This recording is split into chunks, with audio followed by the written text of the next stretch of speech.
Après son traité spirituel avec les 7 premiers chapitres de la règle, Saint Benoît aborde le traité de la prière. Alors, il le fait d'une manière qui peut nous dérouter un peu, car il accorde une très très grande importance, euh, non pas tellement d'abord à la spiritualité de la prière, mais à l'exercice de la prière qu'il appelle l'œuvre de Dieu. Il s'agit, en se rendant à la liturgie, qui est une part importante de la vie des moines, il s'agit de euh, participer à l'œuvre de Dieu et de construire, presque on pourrait dire sacramentellement, euh, la, la, la parabole du royaume, en quelque sorte, au monde.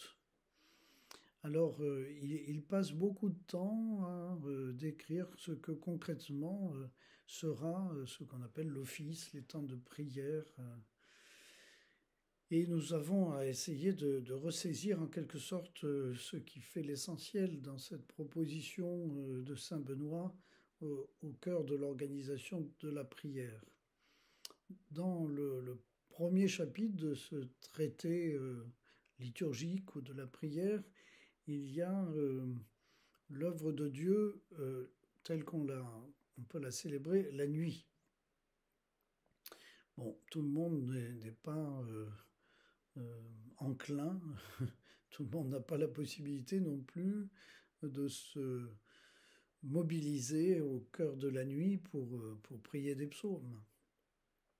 Mais pour Saint Benoît, comme d'ailleurs pour tout disciple du Christ, la nuit représente le temps du désir, le temps de l'attente du jour, et la participation intime au questionnement du monde et à la difficulté qu'il y a à traverser les épreuves. C'est pourquoi ce temps de la nuit, qui symboliquement évidemment représente quelque chose des ténèbres, de la part obscure que la vie humaine laisse malheureusement euh, transparaître en bien des occasions et qui est difficile à passer. Donc la nuit, symboliquement, est un lieu de travail, un lieu de travail où l'on peut rejoindre tous ceux qui sont en difficulté. Et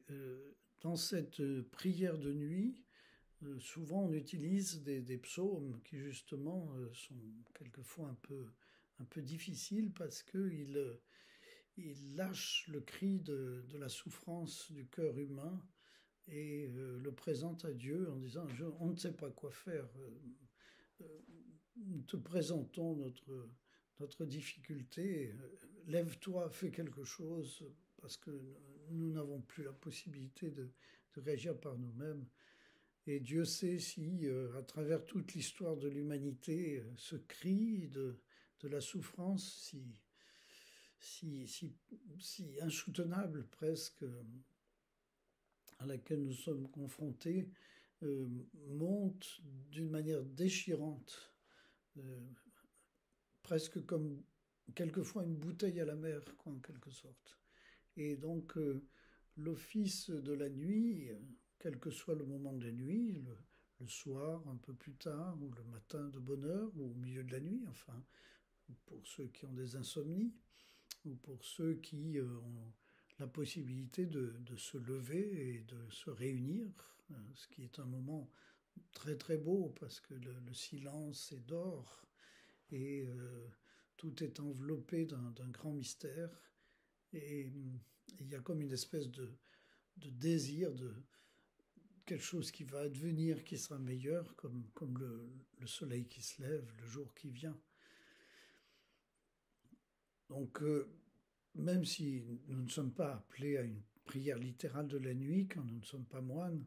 nous pouvons cultiver une espèce d'attention avec quelques psaumes, avec quelques prières pour habiter euh, l'espérance dans la nuit de nos ténèbres.